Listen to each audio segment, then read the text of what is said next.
ont été co-animés par le président Bassirou Diomaye Faye et moi-même. Il aurait bien voulu être dans cette salle avec nous, mais vous comprendrez bien que ses fonctions et surtout l'engagement statutaire que nous avons inscrit dans les statuts de notre parti l'en empêche.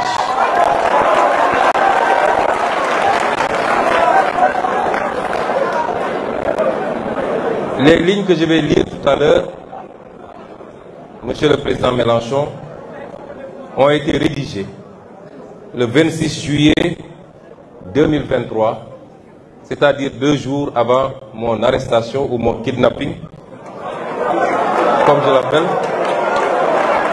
Et ces lignes avaient été partagées avec 2 de nos collaborateurs, notamment Maître Bamba Cissé, un de mes avocats, mais également un de vos concitoyens qui a joué un rôle extrêmement important dans notre lutte.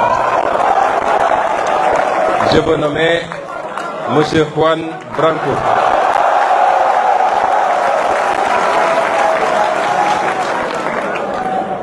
Il nous est demandé aujourd'hui d'échanger sur l'avenir des relations entre l'Europe et l'Afrique, mais il faut entendre plus particulièrement les relations entre la France et l'Afrique et entre la France et le Sénégal. Les liens qui unissent nos continents sont empreints d'une histoire complexe, façonnée par des récits entremêlés de souffrances et d'aspirations. Il est très difficile de parler de l'avenir sans faire de temps en temps quelques incursions dans un passé qui n'est pas forcément reluisant. L'Afrique, berceau de l'humanité, a été trop souvent le théâtre d'une exploitation injuste, dictée par des intérêts extérieurs. Aujourd'hui, nous nous trouvons à un tournant décisif où la nécessité de réévaluer ces schémas historiques et de promouvoir un partenariat équitable s'impose avec une urgence sans précédent. Je saisis cette tribune pour souligner l'impératif d'adopter une approche nuancée et inclusive dans notre analyse des relations Afrique-Europe. Trop souvent, les discours simplistes occultent la richesse des interactions passées et présentes entre nos continents. Reconnaître les erreurs du passé, tout en saisissant les opportunités de collaboration future, constitue un impératif moral et politique. Nous devons également faire preuve de clairvoyance face aux défis contemporains qui jalonnent nos échanges intercontinentaux. Des enjeux cruciaux tels que la migration, le commerce équitable, sans oublier la problématique des accords de partenariat économique, la lutte contre le racisme, la sécurité, le transfert de technologies et la lutte contre le changement climatique requièrent une approche concertée et résolue, et seule une volonté commune de dialogue et de partenariat authentique permettra de surmonter ces défis et de construire un avenir meilleur pour nos peuples. Cela, Monsieur le Président, suppose un dialogue franc, fondé sur le respect mutuel et la reconnaissance des aspirations légitimes de chaque nation à la souveraineté et au développement durable. Je tiens à saluer la présence distinguée de cette délégation de la France insoumise sous votre direction. Messieurs, Mesdames, nous sommes les architectes de notre destin commun. Ensemble, nous avons le pouvoir de bâtir un avenir où les relations entre l'Afrique et l'Europe seront fondées sur la justice, la solidarité et le respect mutuel. Permettez-moi également de souligner l'importance, au-delà des politiques, du rôle que les intellectuels, les artistes, les sociétés civiles et les diasporas doivent jouer dans cette dynamique de partenariat et de coopération. Les intellectuels, en tant que gardiens du savoir et de la pensée critique, ont la responsabilité de stimuler les débats et de proposer des idées novatrices pour façonner un avenir commun. Les artistes, par leur créativité et leur expression, ont le pouvoir unique de transcender les frontières et de créer des ponts entre les cultures. Leur art peut servir de langage universel pour promouvoir la compréhension mutuelle et encourager l'empathie entre les peuples africains et européens. Les sociétés civiles, en tant que voix de la conscience collective, sont les garantes des droits humains, de la justice sociale et de la démocratie. Leur engagement actif peut contribuer à renforcer la transparence et la responsabilité dans les processus décisionnels, garantissant ainsi que les intérêts des citoyens sont au cœur des relations Afrique-Europe. Enfin, les diasporas africaines, en Europe comme ailleurs, constituent des ponts vivants entre nos continents. Leur contribution économique, culturelle, sociale offre des opportunités uniques de renforcer les liens entre nos sociétés. Ensemble, nous pouvons construire un avenir où la coopération, le respect mutuel et la solidarité sont les maîtres mots de nos relations. Cela nécessite un engagement collectif et une volonté inébranlable de travailler ensemble pour relever les défis communs et saisir les opportunités qui se présentent. Ceci dit, les relations entre l'Europe et l'Afrique, les relations entre la France et l'Afrique, particulièrement celles entre la France et le Sénégal.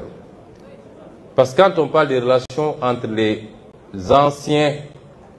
pays qui avaient été colonisés par la France, quand il est question de leurs relations avec l'Europe, il faut beaucoup plus sous-entendre leurs relations avec la France, qui continue à être un écran et une courroie, une piste de transmission sur toute l'Europe ou tout le reste de l'Europe, y compris dans les instances européennes. Ces relations n'ont pas été toujours fondées, assises sur l'égalité, sur l'équité, sur le respect mutuel.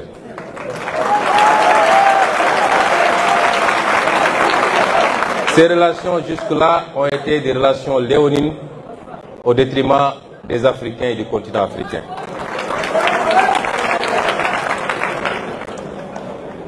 On oublie seulement une chose, c'est qu'une grande partie de l'argent qui est dans le porte-monnaie, dans notre porte-monnaie, ça s'entend du porte-monnaie des Occidentaux, des Européens en particulier, vient précisément de l'exploitation, depuis des siècles, de l'Afrique. Pas uniquement, mais beaucoup vient de l'exploitation de l'Afrique. Alors il faut avoir un petit peu de bon sens, je ne dis pas de générosité, de bon sens, de justice pour rendre aux Africains, je dirais, ce qu'on leur a pris, d'autant que c'est nécessaire si on veut éviter les pires convulsions et difficultés. Avec les conséquences politiques que cela comporte dans un proche avenir. J'ai fait une citation qui pourrait être rattachée aux activistes africains les plus radicaux, mais qui en réalité vient de l'ancien président de la France, j'ai nommé M. Jacques Chirac.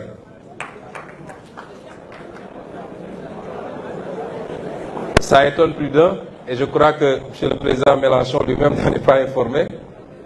Et c'est une reconnaissance certes tardive, mais qui établit une vérité historique, celle de l'exploitation pendant des siècles et avec des manières différentes d'un continent par un autre qui a pu justifier une grande partie de la richesse de l'un de ces continents au détriment de l'autre. Les relations entre l'Occident et l'Afrique, évidemment, sont faites de plusieurs siècles d'histoire, d'une singulière ambivalence. Celle entre la France et le Sénégal n'en déroge pas. Les péripéties de ces relations à travers le temps ont abouti à des sentiments faits d'amour et de désamour, de fierté et de culpabilité, de crédulité et de scepticisme, sentiments qui se manifestent et s'expriment variablement selon les époques et les contextes. Elle se singularise depuis quelque temps par ce qui est qualifié par certains de sentiments anti-occidental ou de sentiments anti-français, exprimés par une large frange des opinions publiques africaines. Cet état de fait est souvent imputé par la majorité de l'élite dirigeante.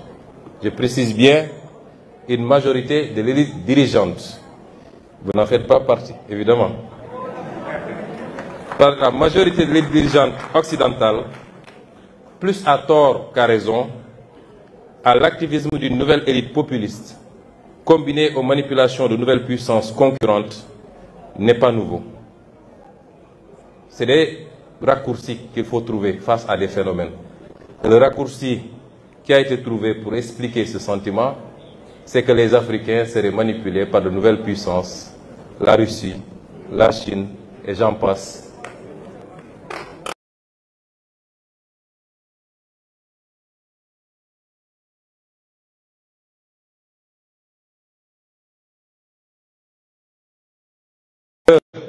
Nous avons dépassé l'époque où les Africains pouvaient se faire manipuler par quelques peuples, par quelques régimes.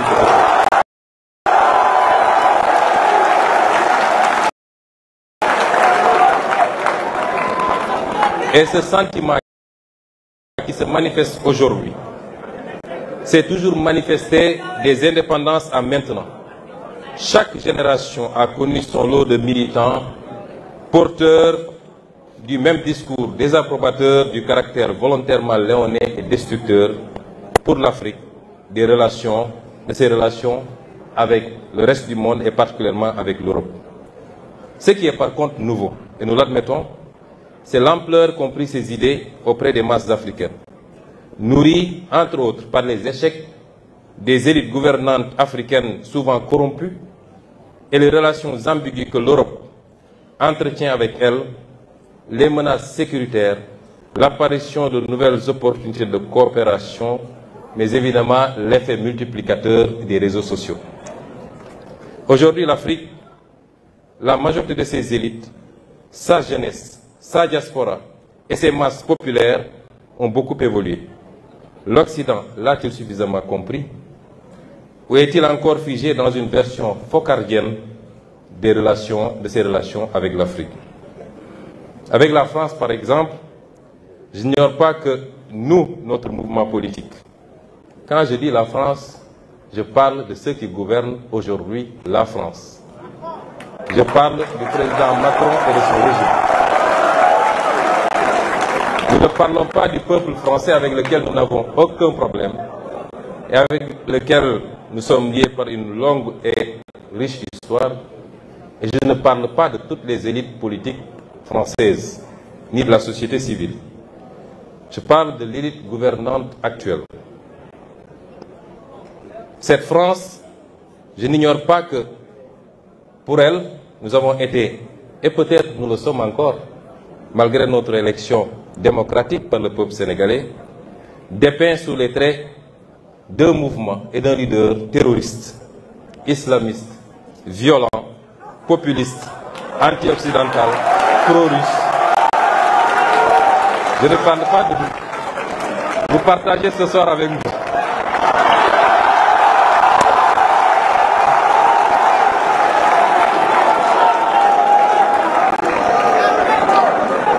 Il est évident, M. Mélenchon, que je ne m'en plains pas, puisque le français bon chose que vous êtes n'échappe pas à cette catégorisation. La vérité, c'est que beaucoup de gouvernants européens, et singulièrement français, s'accommodaient mal de notre discours politique souverainiste et se fixaient comme objectif de l'entraver. C'est ce qui explique certainement leur mutisme approbateur face à la sanglante persécution du régime du président Macky Sall contre notre parti politique et ses militants.